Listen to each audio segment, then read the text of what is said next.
श्रीमान् वेंकटनाथार्य कवितार्किककेसरी वेदांताचार्यवर्यो मे सन्निधत्तां सदा हृदि। श्री तत्वमुक्ता कलापे जीवसरे 12 श्लोकः। देहत्वाद्यैर्विगीतं निखिलमपि मया ह्यात्मवत् किंच पुंस्त्वात् सर्वे जीवा अहं स्युः न यदि भवति ते गौरवादीत्यसारं श्रुत्यध्यक्षादिबाधात् प्रसज्जति च तदा तत्तदैक्यं घटादेः पक्षादेर्वादिनोश्चेति आलमिह कलहैः तज्जिगीषादिमूलैः। अयं श्लोकः एकजीववाद निराकरणात्मकः वर्तते। अद्वैतिनः केचित् अविद्योपहितं ब्रह्म जीवः स च जीवः सर्वशरीरेषु एकः इति वदन्ति। अयमेव वादः एकजीववादः इत्युच्यते। तेषां पक्षः आचार्यैः प्रथमतः अनूद्यते।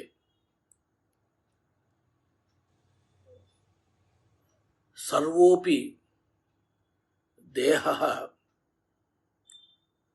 मयैव आत्मवान् देहत्वात् एतद्देहवत् इति अनुमानं प्रदर्श्यते प्रथमतः। इदानीम् अस्मदीय शरीरत्वेन प्रसिद्धं शरीरं यथा मदात्मकं भवति तथैव सर्वाण्यपि शरीराणि मदात्मकान्येव। अत्र मयैव आत्मवन्ति इति पाठः उचितः। तथैव आरम्भणाधिकरणे भाष्ये पूर्वपक्षः अनूदितः वर्तते।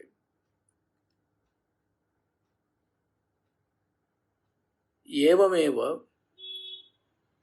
सर्वे जीवाः अहमेव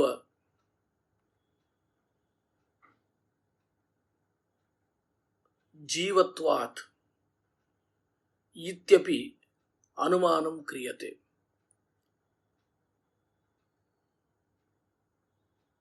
अयमेव एकजीववादः। अस्मिन् एकजीववादे कश्चन प्रश्नः भवति। सर्वेषु शरीरेषु एक एव जीवः यदि भवति सर्वैः किमर्थं मोक्षार्थम् अनुष्ठानं कार्यम् एकेन क्रियते चेत् अलं किल इति। तस्य प्रश्नस्य समाधानं ते विदधति अद्वैतिनः। सत्यम् एकजीववादे एक शरीरावच्छेदेन अनुष्ठानं क्रियते चेत् अलम्, परन्तु सः जीवः किमवच्छिन्नः कस्मिन् शरीरे वर्तते इति निर्णयाभावात् सर्वैरपि क्रियते मोक्षार्थम् अनुष्ठानम्। अयम् आशयः अस्मिन् शरीरे प्रसिद्धे मम शरीरे अयं जीवः वर्तते,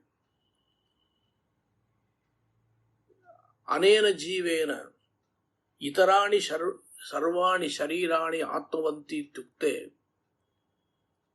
मया अनुष्ठेयं कर्म। एवमेव अन्येपि चिन्तयन्ति चेत् सर्वैरपि अनुष्ठेयम् इति आपतति इति। एवम् एकजीववादः न स्वीक्रियते चेत् गौरवादिकं भवति। बहवः जीवाः स्रष्टारः इति स्वीकर्तव्यम्। इदम् एकं गौरवम्। आदिपदेन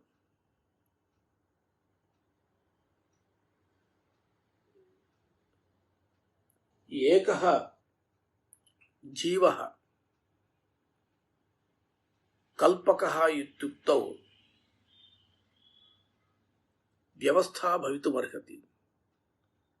बहवः जीवाः जगतः कल्पकाः चेत् व्यवस्था न भविष्यति। परस्परं विरुद्धं कल्पयेयुः इति। अयं पक्षः न सारभूतः। नित्यो नित्यानां चेतनश्चेतनानाम् एको बहूनां यो विदधाति कामान् इत्याद्याः श्रुतयः बहून् जीवान् स्पष्टतः प्रतिपादयन्ति। तस्याः श्रुतेः अयमर्थः नित्यानां बहूनां चेतनानाम् एकः नित्यः चेतनः कामान् विदधाति इति। तेन जीवबहुत्वं श्रुतिसिद्धम्। जीवाः प्रत्यक्षेणापि परस्परं भिन्नाः लभ्यन्ते। अनुमानमपि वर्तते। नानात्मानः व्यवस्थातः इति वैशेषिकसूत्रम्। सुखदुःखव्यवस्थायाः दर्शनात् तत्तच्छरीरावच्छिन्नः आत्मा भिन्नः इति स्वीकर्तव्यम्। यदि भवान् एवं दुस्तर्केण जीवैक्यं प्रतिपादयति तदा देशान्तराणि एतद्घटेन घटवन्ति देशत्वात् एतद्देशवत्। अन्येपि घटाः एतद्घटाभिन्नाः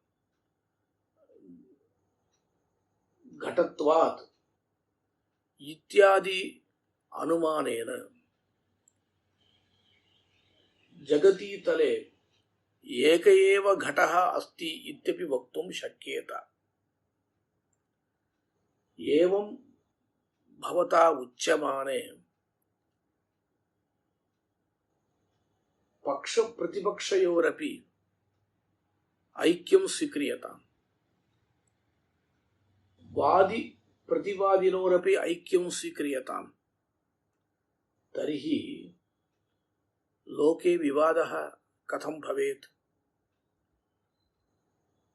जिगीषया विवादः भवति, तत्त्वजिज्ञासया विवादः भवति। एतत् सर्वं न भविष्यति।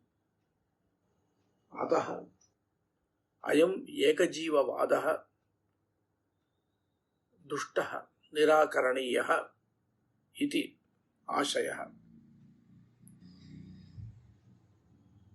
वादिनोः चेति अलमिह कलहैः इत्यत्र एवम् अन्वयः। पक्षादेः वादिनोश्च ऐक्यं भविष्यतीति कृत्वा इति एवम् ऐक्यं भविष्यतीति कृत्वा தஜ்ஜிகீஷாதி மூலைஹி கலகைஹி இஹ அலம் இதி அன்வயः வக்தவ்யः. தேகத்வாத்யைஹி விகீதம் நிகிலமபி மயா ஹ்யாத்மவத் கிஞ்ச பும்ஸ்த்வாத் சர்வே ஜீவாः அகம் ஸ்யுः நயதி பவதி தே கௌரவாதீதி அசாரம் ஸ்ருத்யத்யக்ஷாதி பாதாத் பிரசஜதி ச ததா தத்ததைக்யம் घटादेः பக்ஷாதேர்வாதினோश्चेति அலமிஹ கலகைः தஜ்ஜிகீஷாதி மூலைः. ஸ்ரீ தத்துவமுக்தா கலாபத்தில் ஜீவசரத்தில் 12வது ஸ்லோகம். இந்த ஸ்லோகத்தில் ஏகஜீவவாதத்தை சுவாமி கண்டிக்கிறார். ஏகஜீவவாதம் என்றால் அத்வைதிகளுடைய ஒரு பட்சம்.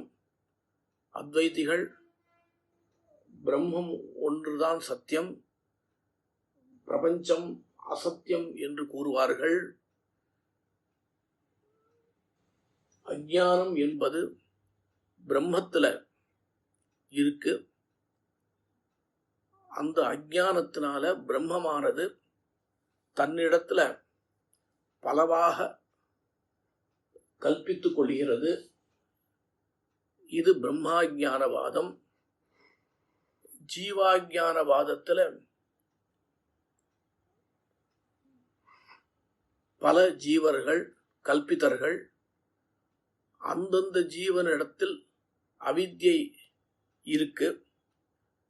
பல ஜீவர்கள் அந்தந்த அவித்யைகள், அந்தந்த ஜீவன்களில் பின்ன பின்னமான அவித்யைகள்.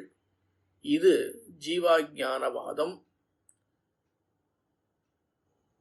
இந்த ஜீவாஜ்ஞானவாதத்திலேயே ஏகஜீவவாதம் அநேக ஜீவவாதம் என்று 2 விதமாக இருக்கிறது.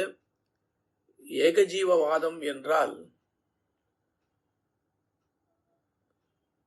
அவித்யையுடன் கூடின பிரம்மம் தான் ஜீவன். அந்த ஜீவன் ஒன்றுதான். அந்த ஜீவன் அனைத்து சரீரங்களிலும் ஒன்றாக இருந்து கொண்டு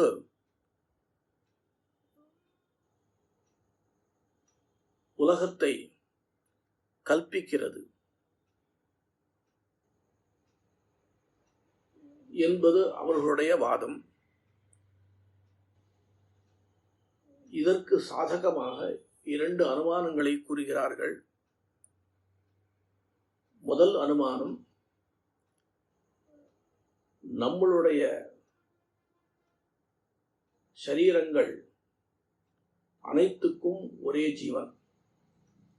அதாவது என்னுடைய சரீரத்துக்கு எவன் ஜீவனோ அவன்தான் மற்ற அனைத்து சரீரங்களுக்கும் ஆத்மா.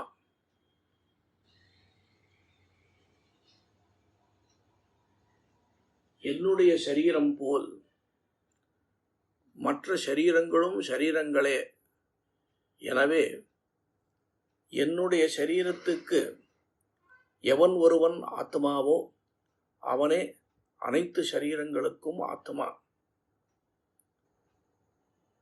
2வது அனுமானம், நான் புருஷனாக இருக்கிறேன். அதே மாதிரி அனைவரும் புருஷர்களாக ஜீவன்களாக இருக்கிறார்கள். எனவே என்னை காட்டிலும் அவர்கள் வேறு அல்ல. இந்த 2 அனுமானங்களை சொல்லும் அவருக்கு ஒரு யுக்தி உள்ளது. பல ஜீவன்களை கல்பித்தால் கௌரவம் என்கிற தோஷம் வரும். மேலும் வியவஸ்தை இல்லாமல் போகும். ஒரு ஜீவன் உலகத்தை கல்பிக்கும் பொழுது இன்னொரு ஜீவன் ஒப்புக்கொள்ளப்பட்டால் அவனும் கல்பித்தால் வேறு வேறு விதமாக உலகத்தை கல்பிக்க வேண்டியதாக போய்விடும். அதற்காக ஒரே ஜீவனை ஒப்புக்கொண்டால் அவன் அவித்யினுடைய பலத்தினால் உலகத்தை கல்பிக்கிறான் என்று கொள்ளுவது தகும். இந்த பட்சத்தை சுவாமி கண்டிக்கிறார்.